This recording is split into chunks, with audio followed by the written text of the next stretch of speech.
What's up, guys?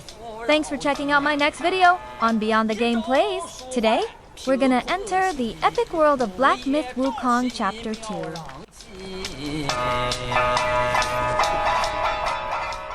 Alright, let's dive into Chapter 2, which takes us to Yellow Wind Ridge. The chapter kicks off with a rather eerie tune sung by a headless man. This song tells the tale of Wukong's journey through Yellow Wind Ridge, a place that has become a desolate wasteland under the control of a monstrous rat demon.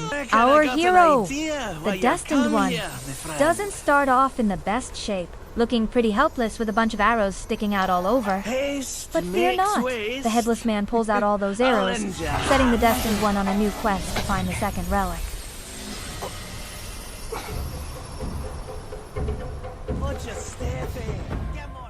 Now, Yellow Wind Ridge is ruled by this rat demon called the Yellow Wind Sage. But before going toe-to-toe with him, the Destined One has to deal with his minions first. These include a father-son duo known as the Second Rat Prince and the King of Flowing Sand, the Stone Vanguard, who leads an army of living stone soldiers, and the Tiger Vanguard, who was forced to submit to the Yellow Wind Sage to save his younger sibling. At one point, the Headless Man reappears to grant the Destined One a new spell, called Pluck of Many. This handy spell allows our hero to create multiple copies of themselves.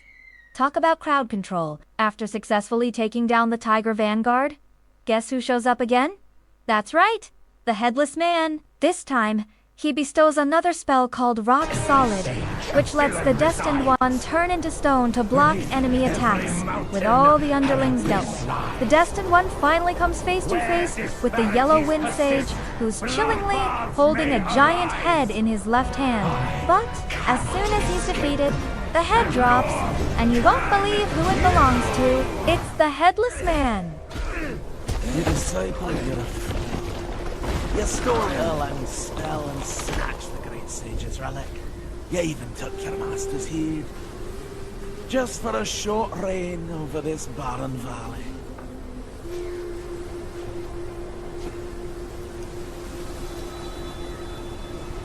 He expresses his gratitude to the Destined One and reveals his true identity as Bodhisattva, a monk who was responsible for guarding Yellow Wind Ridge.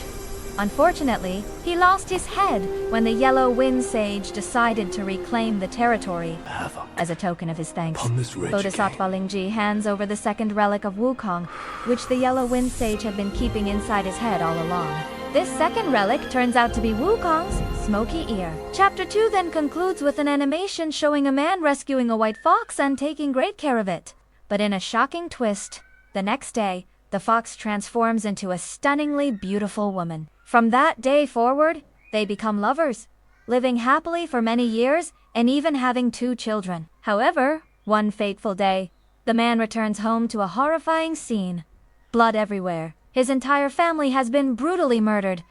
And the culprit? His wife, who has transformed into a vicious fox. Turns out, the whole heartwarming story of the white fox turning into a beautiful woman was just a nightmare.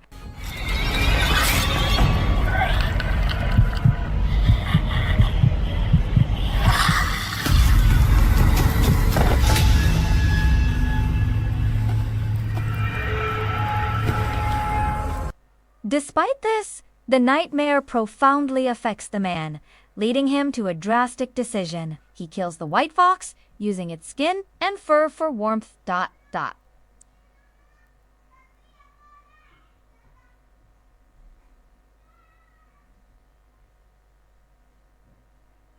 So, what's the message behind this animation? Some believe it illustrates a Buddhist concept of how humans can shift between good and evil with a single thought. After saving the white fox, the man immediately decides to kill it, based solely on a bad dream. Others interpret the white fox's tail as an allegory for Wukong's journey, suggesting that no matter what he does, he will never be fully accepted by Buddha and the heavenly court. At the end of the animation, the narrator touches on the inherent differences between humans and beasts, Buddhas and Yaogua, demons, emphasizing that their roots are fundamentally different from birth. Nothing can truly disrupt what is predetermined. After saying this, The narrator even mentions Wukong's name. 佛也，妖也。众生自有根器，持优劣为次第，可乱来不得。你说对吗，孙悟空？ In other words, in Wukong's case, he started as an ordinary mortal. So, no matter how hard he tries to achieve immortality, or even attains the title of Buddha of victorious fighting, he will always be viewed with suspicion by the heavenly court. Even after reaching Buddhahood, Wukong's headband remains to keep him in check. If you have any other interpretations of this chapter to animation, feel free to share them in the comments below. Now, let's circle back to Yellow Wind Ridge, the main location of Chapter 2. If you undertake a mission from a drunken wild boar in this chapter, you'll unlock a new area to explore. During this mission, the Destined One encounters the drunken boar's brother, who recounts a past event. He tells a story of how Wukong once dueled the Yellow Wind Sage, the rat demon, who had captured the Thames monk at the time. Ultimately, with the help of Bodhisattva Lingji, Wukong managed to defeat the Yellow Wind Sage. However, Bodhisattva Lingji chose to let him live. Since that encounter, the Yellow Wind Sage harbored a deep grudge against Bodhisattva Lingji. So, when his power grew, he returned to Yellow Wind Ridge, took Bodhisattva Lingji's head, hid the relic inside it, and established himself as the ruler of the area. Fortunately, the Destined One managed to defeat him and return Bodhisattva Lingji's head. If you enjoyed this chapter, don't forget to like the video and subscribe to the channel. It helps support the journey and ensures you won't miss the next thrilling installment.